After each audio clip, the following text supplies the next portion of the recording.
Arjun stadium जिंद में बाबा बंदा सिंह बहादुर सिख संप्रदाय रजिस्टर्ड द्वारा आयोजित 3 दिवसीय 79वां वार्षिक धार्मिक दीवान रविवार को श्री अखंड पाठ साहिब के भोग के साथ विधिवत संपन्न हुआ।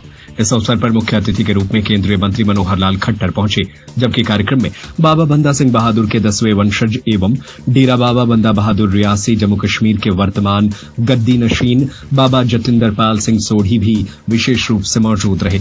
हरियाणा विधानसभा के deputy speaker doctor Krishna Middha भी कार्यक्रम में शामिल हुए। गौरतलब है कि 14 से 16 नवंबर तक आयोजित इस दीवान में नगर कीर्तन, धार्मिक प्रवचन और भव्य आयोजन हुए। केंद्रीय मंत्री मनोहर लाल ने कहा कि यह सौभाग्य की बात है कि बाबा बंदा सिंह बहादुर का वार्षिक दीवान जिंद में हर वर्ष श्रद्धा और उत्साह के साथ आयोजित किया जाता है। उन्होंने कहा कि बाबा बंदा सिंह बहादुर की शिक्षाएं समाज के लिए प्रेरणा स्रोत है। उनकी वीरता, समाज सुधारक और जमींदारी प्रथा समाप्त करने जैसे ऐतिहासिक कार्यों से आज की पीढ़ी को सीख लेकर आगे बढ़ना चाहिए। मनोहर लाल ने बताया कि उनकी शिक्षा और आदर्शों से प्रेरित होकर ही हरियाणा सरकार ने अनेक जनहितकारी कदम उठाए हैं, जिनमें विभाजन के बाद दी गई जमीनों का मालिकाना हक देना एक महत्वपूर्ण निर्णय रहा। देखिए, बड़ी प्रसन्नता की बात है कि बाबा बंदा सिंह बहादुर जी का आज 79वां और ये एक सम्मेलन, इस प्रकार का दीवान सम्मेलन यहाँ आयोजित हो रहा है। और मैं बहुत वर्षों से इस सम्मेलन में आता हूँ और बाबा बंदा सिंह बहादुर जी की जो शिक्षा है, जो उनकी क्रियाएं हैं, जो भी समाज के लिए उनकी देन है, उस प्रकार की प्रेरणा हमको भी मिलती है।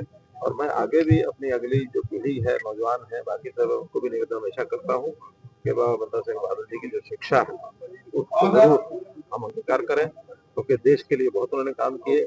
वो एक सेनापति ही नहीं, संत भी थे। संत परंपरा के नाते से उन्होंने समाज को एक देन दी।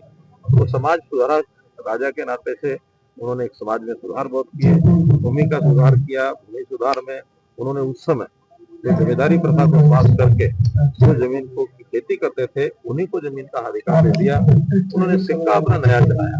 तो ऐसे ऐसे राजाओं के जो काम होते हैं वो हमेशा याद रखे जाते हैं।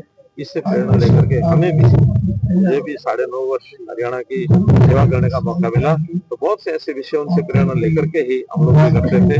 हमने भी ऐसी बहुत जमीनें हैं जो हमारे जो विभाजन के बाद लोगों को दी गई थी, तो अब तक वो जो तो चल रहे थे, लेकिन उनके मालिकाना हक नहीं थे। हमने कानून बना करके, ऐसे हमारे चीका जी बताएंगे कितनी जमीन है, कितनी जमीन दी होगी, तो 30,000 एकड़ जमीन जो है वो लोगों को हमने अलॉट कर दी है। तो ऐसे शहरों में भी जिनके पास 20-20 साल से ज्यादा के किराएदार थे या जो म्युनिसिपल कमेटी के लीज होल्डर थे, उनको भी थोड़ा पैसा लेकर के उनको भी मालिकाना हक बना दिया। लोगों को सुख संतोष कैसे मिले, कैसे उसकी संतुष्टि हो, इस प्रकार की योजना बनाने के लिए बाबा बंदा सिंह बहादुर जी की हमें शिक्षा मिलती है। आज के इस अवसर पर मैं सारे समाज को, बंदी समाज है, अन्य समाज है, सबको बहुत बहुत शुभकामना देता हूँ, बधाई देता हूँ। बाबा बंदा सिंह बहादुर जी के वंशावली से हैं, उसमें धर्म की रक्षा की बात है, आज देश की रक्षा भ्रष्टाचार से करने की बात है। कितनी शहादत देनी पड़ेगी लोगों को कि उस समय भी भ्रष्टाचार मुक्त। उस समय भी धर्म की रक्षा भी होती थी, देश की रक्षा भी हुई। आखिर समाज को अत्याचार होते थे मुगलों के, उनका मुकाबला करने के लिए उन्होंने सेना बनाई। और ऐसा नहीं केवल धर्म के नाम से ही हम उनको समाज के नाम से, देश के नाम से, सब दृष्टि से अच्छे शासक के नाम से जानते हैं। तो वो सारे काम की आज हम कर रहे हैं। जो समाज की बुराइयां हैं उनको एक एक करके खत्म कर रहे हैं। और मैं समझता हूँ पिछले हमारे 11 साल के शासन में, चाहे हरियाणा हो चाहे देश हो, सब में भ्रष्टाचार जैसे इस गुण को भी समाप्त करने के लिए, इस कैंसर की बीमारी को समाप्त करने के लिए मोदी जी केंद्र में लगे हुए हैं। और अब नए सिरे से हमारे मुख्यमंत्री हरियाणा के नायब सिंह सैनी वो भी लगे हुए हैं इस बीमारी को समाप्त करने के लिए। बिहार में दिल्ली में बम ब्लास्ट हुआ है, वो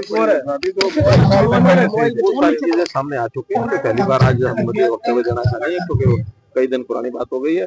हाँ, अभी एक एक्सीडेंटल जिस प्रकार का विस्फोट कश्मीर में हुआ, वो क्योंकि प्रशिक्षण वगैरह उसका कर रहे थे, जांच कर रहे थे उस सारे विस्फोटक की, वो विस्फोटक यहीं से गया था, उसमें एक्सीडेंटली, और वो जो नुकसान हुआ है, घटना हुई है, उसमें 12 लोग गए। बिहार चुनाव हुआ है, आपसे बहुत बहुत बधाई। विपक्ष में मुद्दा नहीं है, कोई मुद्दा नहीं है। बाबा बंदा सिंह बहादुर का यह वार्षिक दीवान समाज को उनके शिक्षाओं की ओर लौटने और सद्भाव, साहस व सेवा की भावना को अपनाने का संदेश देता है। सत्य खबर, सत्य, सटीक, बेबाक,